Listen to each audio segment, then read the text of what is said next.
축복합니다. 사랑합니다. 네, 부활하신 예수님 덕분에 십자가의 보혈 덕분에 우리는 하나인 줄 믿습니다. 예수 안에 우리는 하나. 우리 찬송 하나님 앞에 우리도 함께 기쁨으로 올려드리시기를 축복드립니다. 부활 절기가 시작되었습니다. 부활절 첫 번째 수요 예배인데요. 부활 절기는 50일간 계속됩니다. 우리 마음껏 그 기간 동안 즐거워하시고 또 만물이 부활하는 이 봄에 또 은혜도 마음껏 누리시기를 바랍니다. 벌써 이제 선교회별로 이제 그 나들이가 시작이 됐습니다. 네, 우리 봄나리들이 많이 다니시고 또 봄 하나님 주신 봄의 기쁨, 또 부활의 기쁨 마음껏 누리시고 전하시는 귀한 부활 절기가 되시기를 바랍니다. 오늘은 부활 주일 당일에 있었던 예수님의 그 부활하신 그 장면을 목격했던 사람들의 모습을 통해서 함께 은혜를 나눠보려고 하는데요. 이스라엘의 장례 의식을 보면 먼저 남자들이 시신을 무덤까지 운구를 합니다. 그리고 나면 여자들이 그 시체에 향유를 바르고 세마포를 싸는 그런 나머지 일들을 했습니다. 그런데 예수님은 좀 이제 그럴 시간이 없었습니다.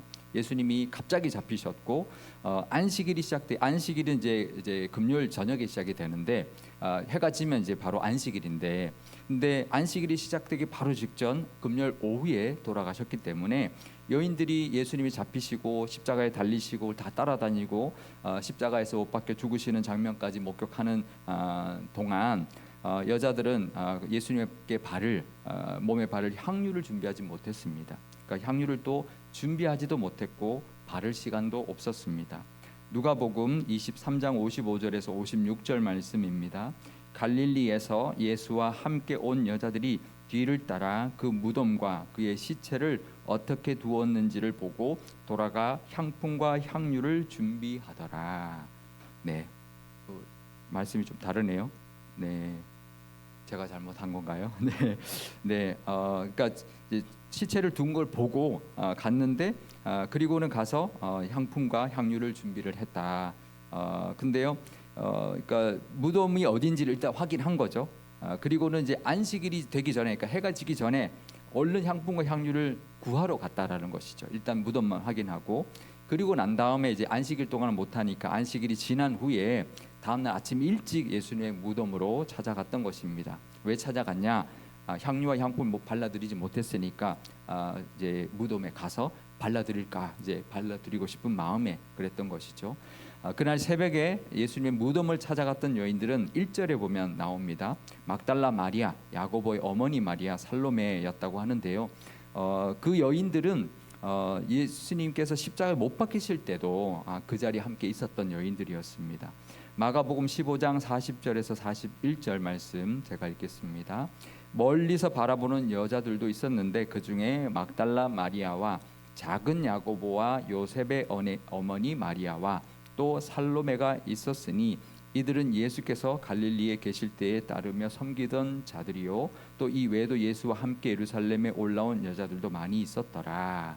그러니까 이 여인들의 이름이, 그러니까 그 십자가 아래도 있었던 그 여인들이 새벽에 예수님의 그 무덤까지 같이 갔던 여인인 거죠. 막달라 마리아, 야고보의 어머니 마리아, 살로메. 이제 이 세 여인이 십자가 아래도 있었고 무덤에도 갔던 여인인 거죠. 근데 이 여인들의 이름이 사실 복음서마다 조금은 다르게 나오는데요, 같은 다 인물이다라는 것을 우리가 알 수 있습니다. 첫 번째 여인은 막달라 마리아인데요, 막달라 마리아는 사복음서에 다 그냥 막달라 마리아로 통일돼서 나옵니다. 그래서 이제 뭐 이렇게 혼돈되지 않는데요. 이 여인은 오늘 본문 9절에 보면 7 귀신이 들렸던 여인이었다라고 밝혀주고 있습니다. 그러니까 7 귀신 들렸지만 예수님이 귀신을 떠나가게 하고 예수님의 제자가 되어서 예수님을 늘 따라다녔던 막달라 마리아였고요. 두 번째 여인은 오늘 본문에는 야고보의 어머니 마리아 이렇게 되어 있는데요, 우리가 이번에 우리 주일에 예수님의 제자들을 나누면서 야고보가 둘이 있었다라는 것을 알 수 있었죠. 하나는 요한의 형제 야고보, 또 세베대 아들 야고보. 이제 이 사람이 같은 인물이고, 이 야고보는 요셉의 형제. 오늘 아까 읽었던 그 예수님의 십자가 아래에 있었던 그 여인들을 이야기할 때 작은 야고보와 요셉의 어머니 마리아 이렇게 이야기하는데요. 이 야고보는 이제 작은 야고보였고 작은 야고보였고 그리고 알페오의 아들입니다. 마태복음에 보면은요 10장 2절에서 4절에 보면 예수님의 제자들의 명단이 나오는데요. 제가 한번 읽어드리겠습니다.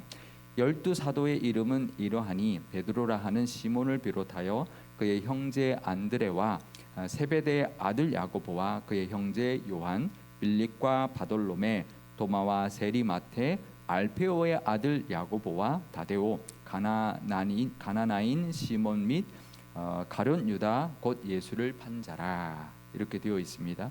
그러니까 야고보가 둘이죠. 하나는 세베대 아들이고 요한의 형제였던 야고보고 또 하나는 알페오의 아들 야고보인데 이 야고보를 작은 야고보다 이렇게 불렀습니다.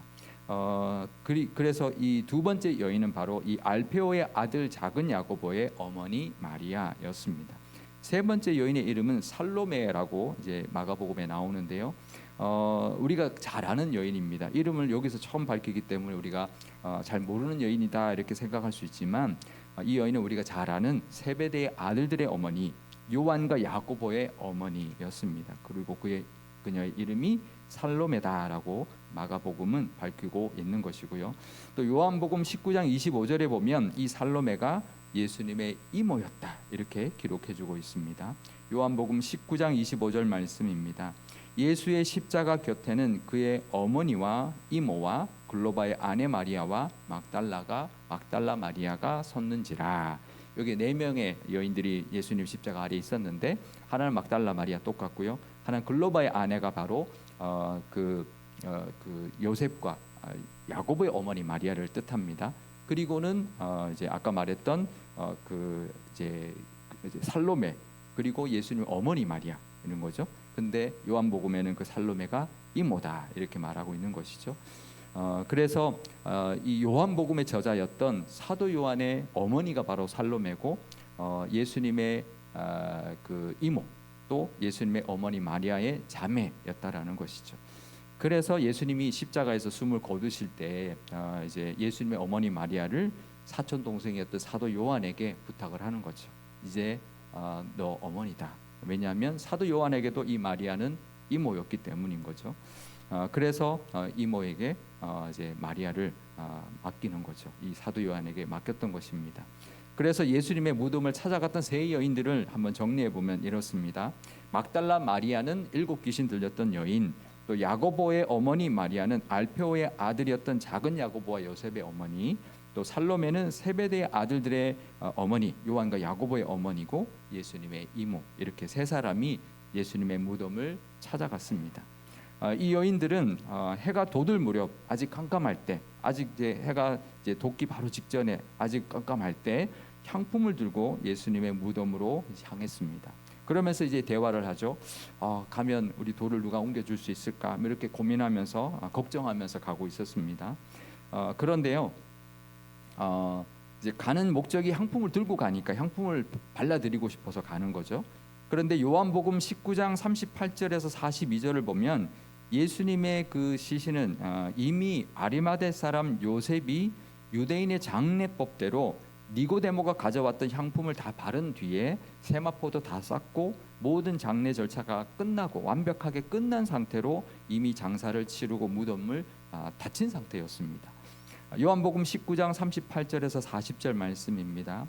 아리마대 사람 요셉은 예수의 제자이나 유대인이 두려워 그것을 숨기더니 이 일 후에 빌라도에게 예수의 시체를 가져가기를 구하매 빌라도가 허락하는지라. 이에 가서 예수의 시체를 가져가니라. 일찍이 예수께 밤에 찾아왔던 니고데모도 모략과 침량 섞은 것을 100리트라쯤 가지고 온지라. 이에 예수의 시체를 가져다가 유대인의 장례법대로 그 향품과 함께 세마포로 쌌더라.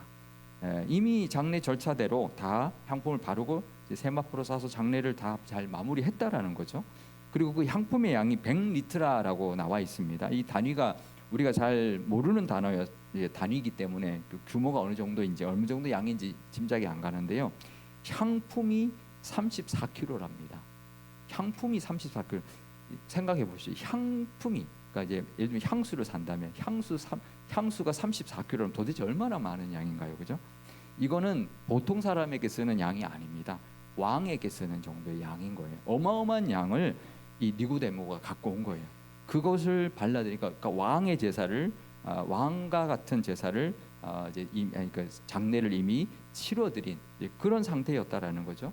그러니까 이 여인들이 자기들이 향유를 직접 발라드리지 못했을 뿐이지 이미 장례 절차가 아주 성대하게 아주 귀하게 아주 정말 많은 양의 어떤 향품으로 잘 발라드렸고 또 세마포로 잘 싸서 장례를 이미 잘 마친 상태였습니다.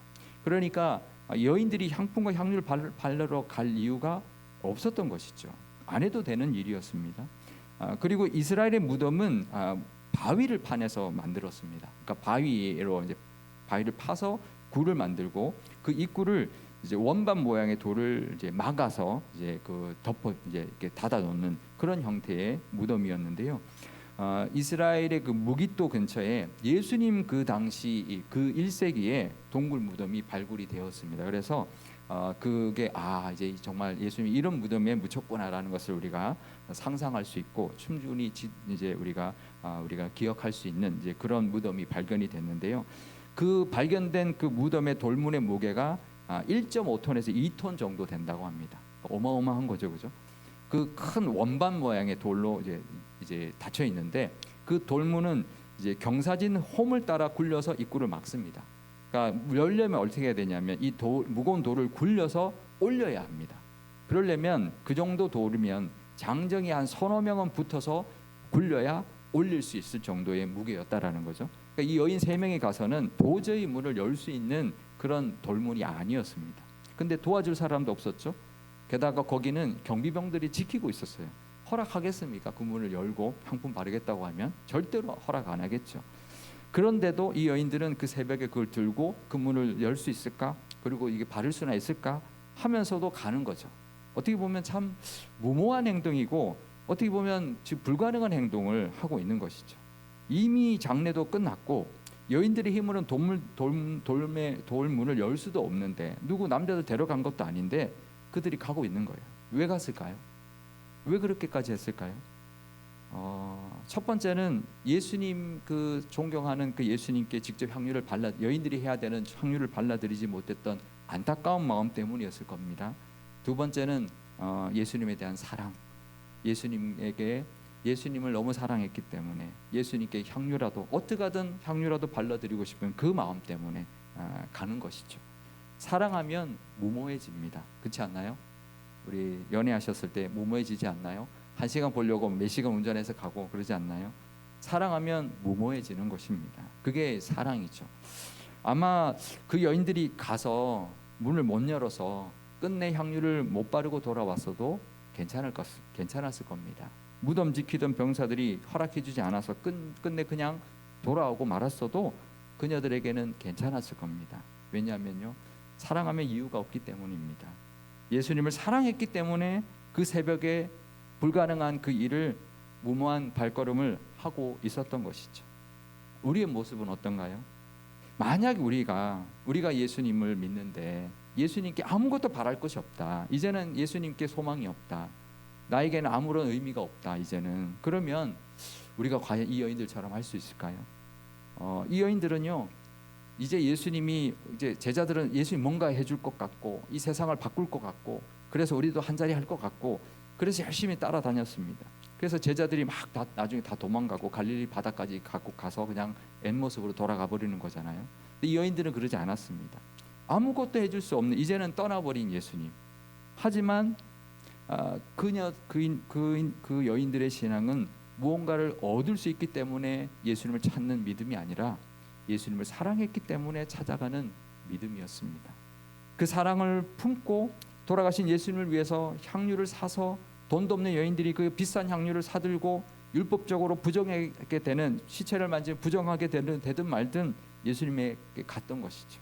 어쩌면 하지도 못할지도 모르는 그런 일을 하러 간 것입니다. 우리의 신앙은 어떤가요? 이 여인들의 신앙처럼 좀 순수하면 좋겠습니다. 뭔가 바라는 신앙이 아니라 예수님을 사랑하기 때문에 예수님을 찾는 우리의 믿음이 되시기를 바랍니다. 구원받은 은혜만으로 충분합니다. 우리가 하나님을 사랑하기 때문에 하나님께 기도하고, 우리가 하나님을 사랑하기 때문에 찬송하고 예배하고, 그런 이 여인들의 순수한 믿음이 우리에게도 있으시기를 축복드립니다. 뭔가를 바래서가 아니라 이미 우리는 구원받았습니다. 그러니 그걸로 충분합니다. 그러니 이 여인들처럼 사랑해서 우리의 구원해 주신, 우리를 위하여 십자가를 지신 예수님의 그 은혜에 감사해서 늘 하나님을 찬양하고 하나님 앞에 기도하고 늘 하나님 앞에 나아오는 그런 우리 저와 여러분 되시기를 축복드립니다. 이렇게 이 여인들은 예수님이 부활하신 그 빈 무덤을 목격을 했는데요. 그런데 이 장면을 함께 목격한 사람이 있었습니다. 누군가 바로 그 무덤을 지키던 경비병들이었습니다. 이 마태복음에 보면 경비병들의 모습을 기록해주고 있는데요. 27장 62절에서 66절 말씀입니다. 그 이튿날은 준비일 다음 날이라 대제사장과 바리새인들이 함께 빌라도에게 모여 이르되 주여 저 속이던 자가 살아 있을 때 말하되 내가 사흘 후에 다시 살아나리라 한 것을 우리가 기억하노니 그러므로 명령하여 그 무덤을 사흘까지 굳게 지키게 하소서. 그의 제자들이 와서 시체를 도둑질하여 가고 백성에게 말하되 그가 죽은 자 가운데서 살아났다 하면 후의 속임이 전보다 더 클까 하나이다 하니 빌라도가 이르되 너희에게 경비병이 있으니 가서 힘대로 굳게 지키라 하거늘 그들이 경비병과 함께 가서 돌을 임봉하고 무덤을 굳게 지키니라. 그러니까 대제사장과 바리새인들이 예수님이 이제 늘 살아계실 때 사흘 후에 다시 살아날 것이다라고 말씀한 걸 기억한다는 거죠. 그래서 이제 빌라도에게 이제 허락을 받고는 무덤 돌을 임봉하고 경비병들로 하여금 보초를 세워서 단단히 지키게 했던 것이죠. 그 경비병들이 그 무덤 앞에 있었습니다. 그리고 함께 그 장면을 목격했습니다. 여인들하고 똑같은 장면을 그대로 봤습니다. 마태복음 28장 1절에서 4절 말씀입니다. 안식일이 다 지나고 안식 후 첫날이 되려는 새벽에 막달라 마리아와 다른 마리아가 무덤을 보려고 갔더니 큰 지진이 나며 주의 천사가 하늘로부터 내려와 돌을 굴려내고 그 위에 앉았는데 그 형상이 번개 같고 그 옷은 눈같이 희건을 지키던 자들이 그를 무서워하며 하여 떨며 죽은 사람같이 되었더라. 그러니까 그거 보고 천사를 보고 이 병사들이 벌벌벌 떨었다라는 거죠. 여인들이 그 무덤에 도착했을 때 큰 지진이 났고 천사가 내려와서 굴을 굴려버리고 그 위에 앉아서 있는데 그 모습이 번개 같고 눈부시도록 새하얀 옷을 입고 있는 그런 모습을 보고는 이 경비병들이 너무너무 무서워서 떨었던 것이죠. 그리고는 이 경비병들이 여인들이 이제 제자들에게 이제 달려가죠. 예수님이 이제 시신이 없어졌다. 막 이걸 알리려고 이제 달려가는데 이 경비병들도 지금 난리가 난 거죠. 자기들이 지켰는데 예수님이 지금 사라졌어요. 시체가 사라졌으니까 큰일 난 거죠. 그래서 얼른 제사장들에게 달려가서 그 사실을 보고했습니다. 마태복음 28장 11절에서 15절 말씀입니다. 여자들이 갈 때 경비병 중 몇이 성에 들어가 모든 일을 대제사장들에게 알리니 그들이 장로들과 함께 모여 의논하고 군인들에게 돈을 많이 주며 이르되 너희는 말하기를 그의 제자들이 밤에 와서 우리가 잘 때에 그를 도둑질하여 갔다 하라. 만일 이 말이 총독에게 들리면 우리가 권하여 너희로 근심하지 않게 하리라 하니 군인들이 돈을 받고 가르친 대로 하였으니 이 말이 오늘날까지 유대인 가운데 두루 퍼지니라. 아멘. 그러니까 대제사장들이 이제 자기네들끼리 의논하고 난 다음에 경비병들한테 돈을 주는 거죠. 사실은 경비병들을 혼내야 되는 상황인 거죠. 지키라 그럴 때 말도 안 되는 소리 하고 앉았냐, 어디 도둑 맞고 와가지고는 지금 우리한테 지금 거짓말하냐 이래야 되는데 돈을 주는 거. 오히려 돈을 왜 줍니까? 혼내야지. 밤에 몰래 훔쳐갔다 그래라. 지금 이 대제사장들도 지금 말이 안 되는 지금 이야기를 하는 거죠. 아니 그게 왜 없어지냐, 야 말이 되냐 이렇게 해야 되는데, 혼내야 되는데, 야 밤에 졸아가지고 누가 훔쳐간 거를 지금 우리한테 지금 없어졌다고, 지금 천사들이 왔다고 지금 말도 안 되는 소리 하고 있냐 이래야 되는데 돈 주고 몰래 훔쳐갔다 그래라. 그렇게 이제 사주를 한 거죠. 경비병들은 이 여인들, 그러고는 이제 경비병들이 이제 그 말을 하고 다녔다라는 거예요. 이제 사람들 훔쳐갔다 이렇게. 근데 이 여인들과 함께 예수님이 부활하신 그 장면을 목격한 사람이었습니다. 천사도 본 사람이었습니다. 근데요, 시신을 도둑질했다라고 하는 거죠. 근데 그게 진실이 아닌 걸 자기들이 제일 잘 알죠. 이건 사실이 아니다. 정말 예수님이 이제 시신이 사라졌다. 부활한 건 모르겠지만 어쨌거나 이제 어떤 이제 기적이 일어난 거죠. 그걸 자기들의 눈으로 확인한 거죠. 그런데 이 경비병들이 예수님을 믿었을까요? 이 모든 진실을 알고도 부활한 현장을 같이 목격했는데도 부활하신 예수님을 믿지 못했습니다. 그냥 거짓말로 소문이나 내고 그 돈이나 챙기고 살았던 것이죠. 왜 그랬을까? 왜 이런 엄청난 일을 목격했음에도 예수님을 믿지 못했을까? 참으로 이상하지 않습니까? 중요한 게 있습니다. 중요한 차이가 있습니다. 이 부활의 현장을 목격하고 부활하신 예수님을 믿고 증인으로 살았던 이 여인들과 부활하신 장면을 똑같이 보고 목격했지만 거짓 소문이나 내며 살았던 이 경비병들과의 아주 중요한 차이는 뭐냐면요, 예수님을 만나지 못했습니다. 부활하신 예수님을 이들은 만나지 못했습니다. 부활하신 예수님을 인격적으로 만나지 못했기 때문입니다. 본문 8절에도 보면 여인들도 사실 처음에는 못 믿었어요. 천사들이 분명히 그랬어요. 예수님 다시 살아나셨다, 가서 전해라, 그랬습니다. 오늘 본문에.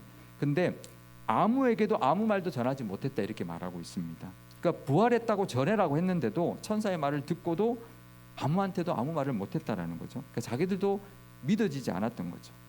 그런데 그 이어서 9절에서 11절에 보면 부활하신 예수님이 막달라 마리아를 만나 주십니다. 부활하신 예수님을 직접 만난 거죠. 그 다음에 이 막달라 마리아는 제자들에게 가서 비로소 뭐라고 하냐면 내가 부활하신 예수님을 만났다라고 하는 거죠. 부활을 믿고 전하게 되었던 것입니다.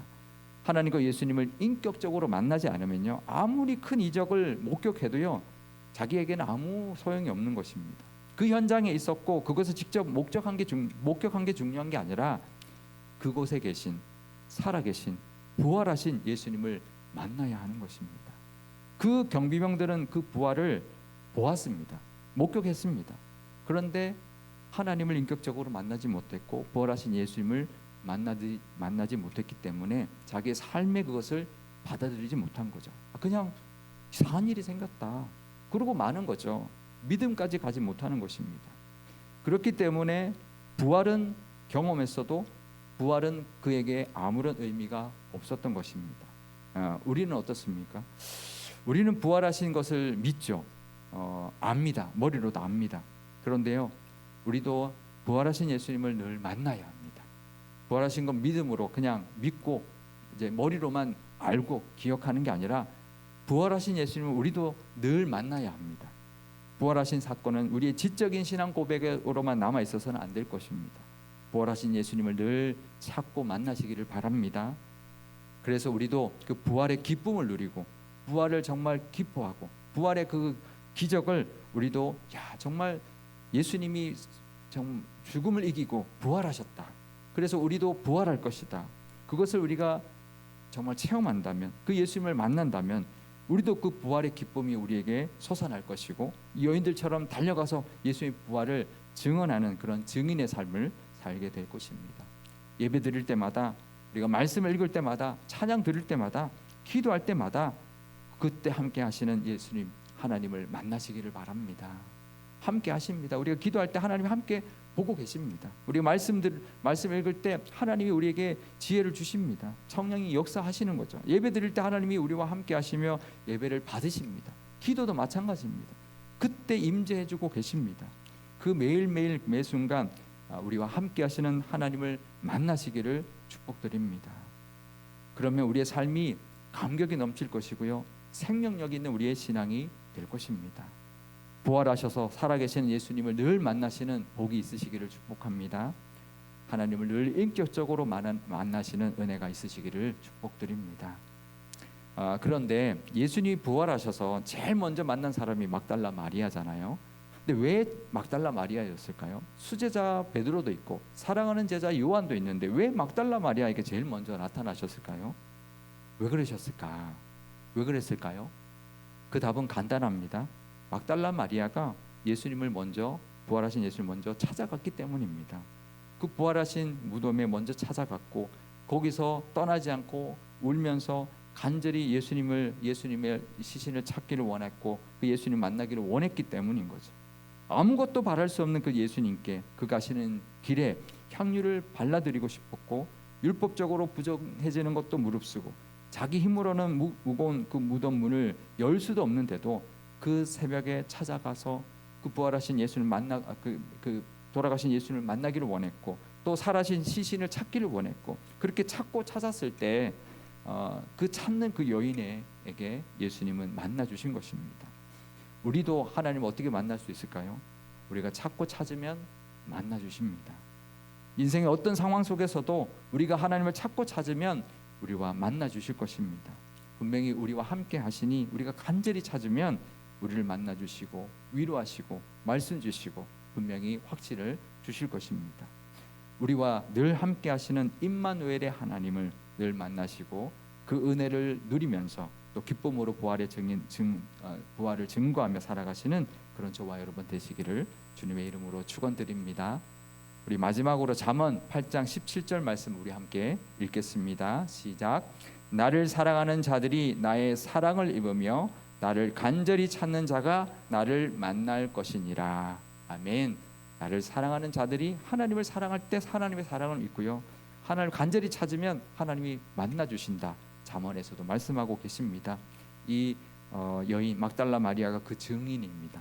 우리도 간절히 하나님을 찾고 찾으며 만나시고 하나님 사랑함으로 하나님의 사랑을 덧입고 살아가시기를 주님의 이름으로 축원드립니다.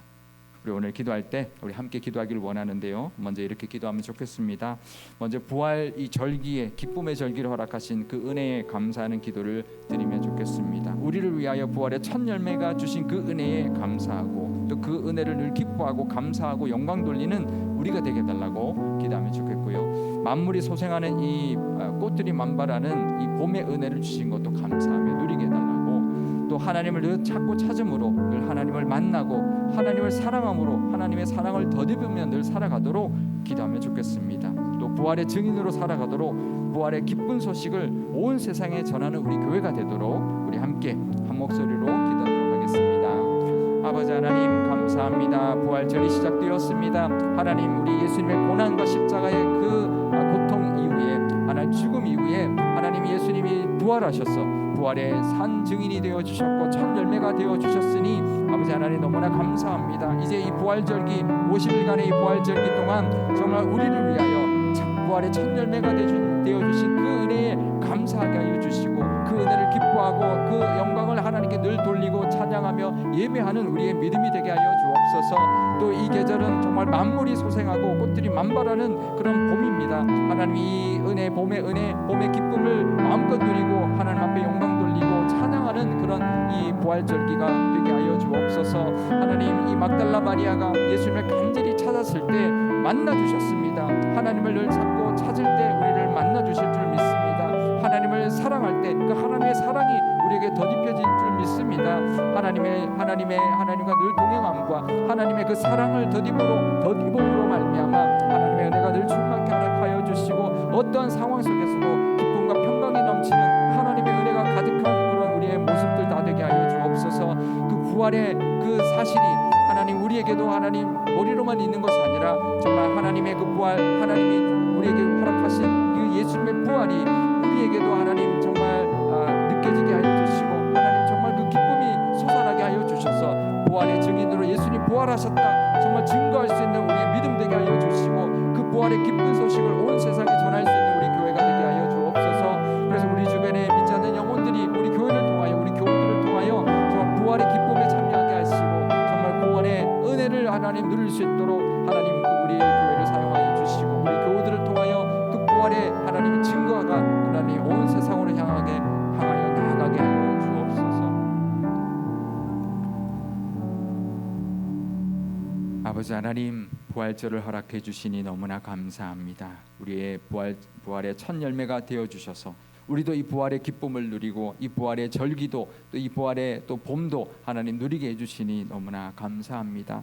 우리도 하나님의 그 은혜를 우리가 받았으니 늘 하나님께 기쁨으로 나아가게 하시고 늘 찾고 찾음으로 하나님을 만나는 그 은혜를 누리게 하시고 하나님을 사랑함으로 하나님의 사랑을 덧입으며 살아가는 우리가 다 되게 하여 주옵소서.